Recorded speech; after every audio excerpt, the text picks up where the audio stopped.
వడియాలు, దానికంటే చిన్న వడియాలు.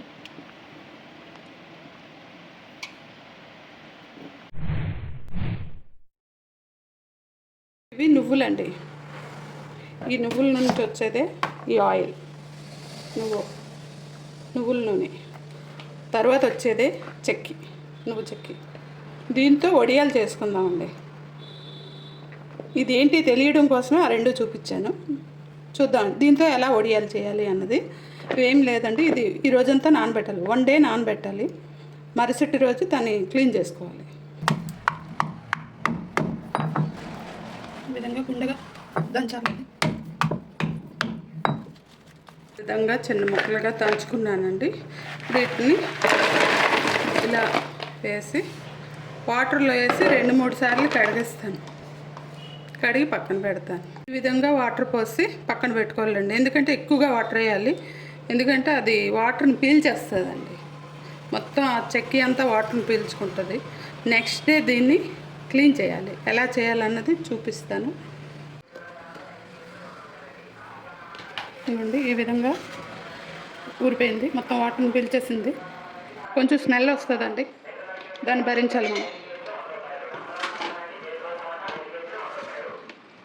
ఇంట్లో వేస్తాం. ఇది కేజీ అండి. ఈ విధంగా బాగా ఇచ్చేయాలండి. ఒకవేళ రాళ్ళు ఉంటే కనుక కిందికి వెళ్ళిపోతాయి. ఇది పైన స్మెల్ వస్తుందండి, లోపలిది మళ్ళీ బాగానే ఉంటుంది. పైన అలా ఉంచేస్తాం కదా, ఆ స్మెల్ వస్తుంది. స్మెల్ రాకుండా ఉండాలంటే 2-3 గంటలకు ఒకసారి బాగా కలుపుకుంటూ ఉండాలండి. అది నానుతున్నప్పుడు కలుపుతుంటే అది స్మెల్ రాదు. ఈ విధంగా కలిపేసి వాటర్ వేసుకుందామండి. ఈ వాటర్ వేద్దాం. ఎంత వాటర్ వేయాలండి? ఇది కేజీ కదా, ఎక్కువ, అందుకు ఇంత వాటర్ వేయాలి. దీనిలో తేలుతుంది కదండి కొంచెం చెత్తలాగా, దాన్ని ఇలాంటిది ఒక దీంతో ఇలా క్లీన్ చేసుకో.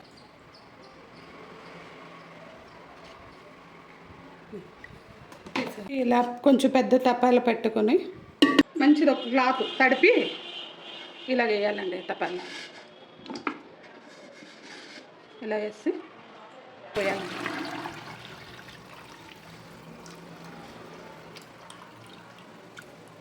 కుంటూ మెల్లగా పోస్తూ ఉండాలి.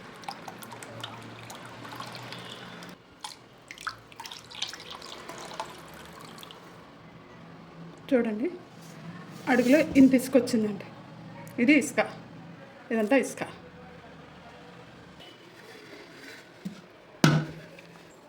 కొంచెం శ్రమ ఉంటుందండి, శ్రమ పడితే బాగుంటుంది. ఇప్పుడు ఈ వాటర్ అంతా ఇలాగా పట్టుకుంటే పడిపోతుంది, మొత్తం వాటర్ అంతా వచ్చేస్తుంది.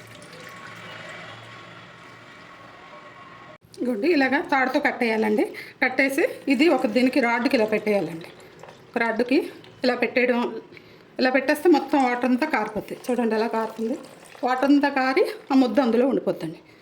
అప్పుడు దానికి మసాలా కలుపుదాం. ఈ విధంగా ఒక రాయి పెట్టి అలా వదిలేయాలండి, వాటర్ అంతా కారిపోద్ది. నీళ్ళు ఓడిపోయాక ఈ విధంగా వచ్చింది ముద్ద. 1 స్పూన్ జీలకర్ర, 3 స్పూన్లు వాము, 1/2 కేజీ పండు పచ్చి 2 కలిపిన మిరపకాయలు, కారం ఒక 2-3 స్పూన్లు పడుతుంది.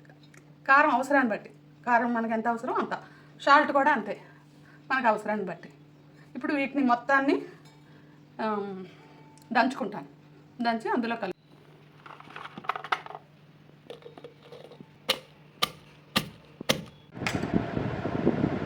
జీరా, వెల్లుల్లి, కప్పు వెల్లుల్లి. ఇప్పుడు వాము వేసుకుందాం.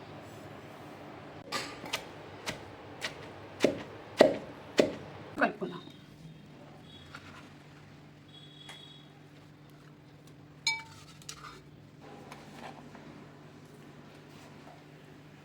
టెన్ స్పూన్స్ వేసాం, సరిపోతే వేసుకుందాం.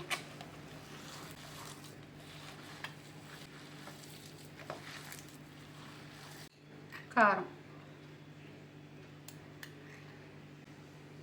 4 స్పూన్లు వేసాను. దీన్ని ఇలాగా రేపంతా ఉంచి ఎల్లుండి ఉదయాన్న వడియాలు పెట్టించుకోవడమే. రేపంతా ఉంటే ఈరోజు నైట్ ఉంటుంది, రేపంతా ఉంటుంది. ఎల్లుండి ఉదయాన్న వడియాలు పెట్టుకుంటే పులుస్తుంది. మనం నిమ్మకాయ ఏమి వేయం, ఆ విధంగానే పులాలి, పులిస్తే బాగుంటుంది. లాస్ట్కి ఇలా తయారైంది. దీన్ని ఈరోజు రేపు పక్కన పెట్టేసి ఉంచేసి ఎల్లుండి మార్నింగ్ వడియాలు పెట్టుకో. మీలో ఎంతమంది ఇలా తయారు చేస్తారో ఒకసారి కామెంట్ చేసి చెప్పండి. ఈ విధంగా తయారైందండి.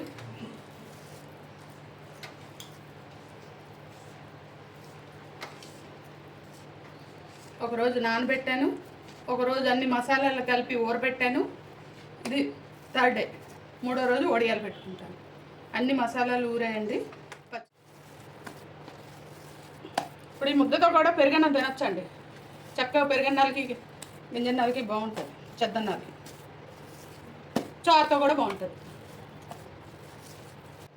ఈ విధంగా కొంచెం పెద్ద వడియాలు పెట్టేసుకుంటే,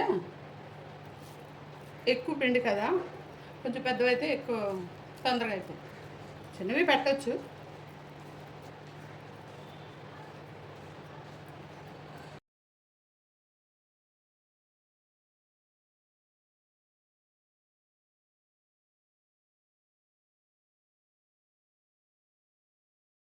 ఇందులో వెల్లుల్లి, పచ్చిమిర్చి, వాము ఉన్నాయి కదండి, అవి తింటుంటే నోటికి తగులుతుంటాయి, చాలా బాగుంటుంది. పులుసయి పుల్లగా కారం కారంగా చాలా బాగుంటుంది.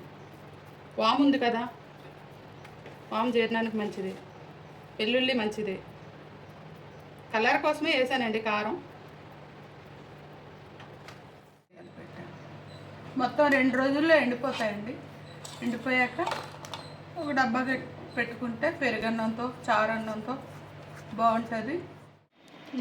ఇన్ని అయ్యాయి, 2-3 పల్లెలు ఇన్ని అయ్యాయి. పెద్ద వడియాలు, దానికంటే చిన్న వడియాలు బాగా ఎండిపోయి ఇవి ఇప్పుడు ఒక డబ్బాలో వేసి ఫ్రిడ్జ్లో పెట్టుకుంటే బాగుంటుంది.